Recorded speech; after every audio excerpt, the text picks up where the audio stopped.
আবার ৩২,০০০ প্রাথমিক শিক্ষকের চাকরি বাতিলের মুখে।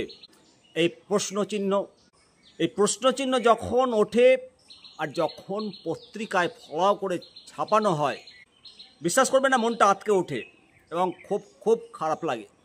কেননা এই ৩২,০০০ প্রাথমিক শিক্ষক সবাই কনফার্ম চাকরি করছে।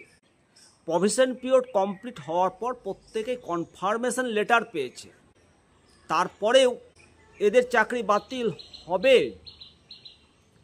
কনফার্মেশন লেটার পাওয়ার পরও বাতিল হতে পারে, হওয়া কি সম্ভব? এই প্রশ্নগুলো উঠছে। তাহলে কনফার্মেশন লেটার পাওয়ার মানেটা কি? সরকারি চাকরি কনফার্মেশন হলে এটা নিশ্চিত প্রফেশন হিসাবে বিবেচিত হয়। তাহলে কি বর্তমানে কোনো চাকরি কনফার্মেশন বা নিশ্চিত বা নিশ্চয়তা থাকবে না? সকলকেই একটা অনিশ্চয়তার মধ্যে, আতঙ্কের মধ্যে ভুগতে হবে। দুর্নীতির অভিযোগ উঠছে, কিন্তু যারা দুর্নীতির সঙ্গে যুক্ত তাদের শাস্তি হচ্ছে না। যারা টাকা পয়সা নিয়ে চাকরি দিচ্ছে বলে শোনা যাচ্ছে, তাদের বিরুদ্ধে পদক্ষেপ হচ্ছে না। একটা অবস্থার শিকার হয়ে যারা চাকরির জন্য টাকা দিয়েছে, মেধা সম্পন্ন ছাত্রছাত্রীরাও চাকরি পাওয়ার জন্য টাকা দিয়েছে, তার ফলস্বরূপ ২৬,০০০ শিক্ষকের চাকরি বাতিল হলো। প্রাথমিকের ক্ষেত্রেও একাধিক দুর্নীতির অভিযোগ উঠছে। এবার এই যে টাকাগুলো যারা নিয়েছে তাদের তো শাস্তি বা তাদের তো কিছু হচ্ছে না। ২৬,০০০ চাকরি বাতিল হলে আবার একটা বড় সংকট উঠে আসবে পশ্চিমবঙ্গের শিক্ষা ব্যবস্থায়। মাধ্যমিককে তো হয়েছে, যেটা হবার, প্রাথমিক স্কুল অন্ধকার হয়ে যাবে। সরকার সঠিক পদক্ষেপ নিলে এই ৩২,০০০ চাকরি বাতিল হবে না। ৩২,০০০ চাকরি যাতে বাতিল না হয় তার জন্য নিশ্চয়তা প্রদান করুক সরকার, এটা সরকারের কর্তব্য। ৩২,০০০ চাকরি বাতিল নিয়ে যে প্রতিবেদন উঠে আসছে তা অত্যন্ত ভয়ঙ্কর। দেখুন, যে প্রতিবেদন অনলাইন ডিজিটালে উঠে এসছে বিভিন্ন পত্রিকায়, তার মধ্যে একটি রিপোর্ট আপনাদেরকে শোনাচ্ছি, সঙ্গে থাকুন, দেখুন কি বলছে প্রতিবেদনে। ৩২,০০০ প্রাথমিক শিক্ষকদের চাকরির ভবিষ্যৎ কি বাতিলের দিকে এগিয়ে যাচ্ছে? পশ্চিমবঙ্গ শিক্ষক নিয়োগ দুর্নীতির ছায়া যেন ক্রমেই দীর্ঘ হচ্ছে। মাধ্যমিক স্তরে হাজার হাজার চাকরি ইতিমধ্যেই বাতিল হয়েছে দুর্নীতির কারণে। এবার প্রাথমিক স্তরের নিয়োগ নিয়েও অনিশ্চয়তার কালো মেঘ জমেছে। ২০১৬ সালে প্রাথমিক শিক্ষক নিয়োগ প্রক্রিয়া ঘিরে হাইকোর্টের চলমান মামলায় বেশ কিছু গুরুত্বপূর্ণ পর্যবেক্ষণ উঠে আসায় প্রশ্ন উঠছে, ৩২,০০০ চাকরির ভবিষ্যৎ কি তবে বাতিলের দিকে এগিয়ে যাচ্ছে? আদালতের পর্যবেক্ষণ কি বলছে?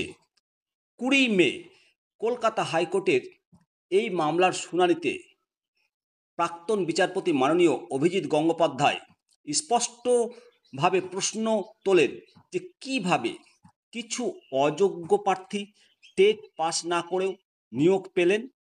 আদালতের নির্দেশে ইতিমধ্যে তদন্তে উঠে এসেছে একাধিক অসঙ্গতির কথা। মূলত ভুল মেধা তালিকা প্রকাশ, ইচ্ছামতো ইন্টারভিউ নাম্বার দিয়ে প্রার্থীদের ওপরে তোলা এবং OMR স্ক্যানিংয়ে ত্রুটি, এমনকি টেট না পাস করেও চাকরি পাওয়া, এইসব অনিয়ম তদন্তে উঠে আসার পর আদালত রাজ্য সরকারের কাছে রিপোর্ট তলব করেছে। এমনকি মামলায় অংশগ্রহণকারী বেশ কয়েকজন আবেদনকারী সরাসরি এই নিয়োগ বাতিলের দাবিও তুলেছেন। সরকার ও পর্ষদের অবস্থান, মূলত সরকার পক্ষের আইনজীবীরা দাবি করেছেন সব নিয়োগ নয়, শুধুমাত্র সন্দেহজনক নিয়োগগুলিতেই তদন্ত চলছে। তবে হাইকোর্টের পর্যবেক্ষণ ও আগ্রহ দেখে অনেকেই মনে করছেন বিষয়টি ক্রমেই বৃহত্তর পরিসরে গড়াচ্ছে। একাধিক সূত্রে জানা গেছে শিক্ষা দপ্তর ও West Bengal board of primary এডুকেশনের মধ্যে সমন্বয়ের ঘাটতি এবং তথ্য গোপনের অভিযোগের প্রেক্ষিতে তদন্তের পরিধি আরও বাড়ছে। নিয়োগে স্বচ্ছতার ঘাটতি থাকলে আদালতের তরফে কঠোর সিদ্ধান্ত আসবে, এমনটা বলছেন শিক্ষাবিদ ও আইন বিশেষজ্ঞরা। সম্ভাব্য প্রভাব: যদি এই 32,000 চাকরি বাতিল হয় তবে তা শুধু সংশ্লিষ্ট প্রার্থীদের নয়, তাদের পরিবারের ওপর মারাত্মক প্রভাব ফেলবে। সমাজে বেকারত্ব আরও বাড়বে এবং গোটা প্রাথমিক শিক্ষা ব্যবস্থায় বিশৃঙ্খলার তৈরি হওয়ার সম্ভাবনা তৈরি হবে। অনেকেই মনে করছেন একসঙ্গে এত বড় নিয়োগ বাতিল হলে রাজ্যের শিক্ষা খাতে এক অচিন্তনীয় সংকট দেখা দিতে পারে। বর্তমানে এই মামলার চূড়ান্ত রায় আসা বাকি থাকলেও পরিস্থিতি ক্রমশ জটিল হয়ে উঠছে। মাধ্যমিকের পর এবার প্রাথমিক স্তরে যে বড়সড় সিদ্ধান্ত আসতে চলেছে তা প্রায় নিশ্চিত।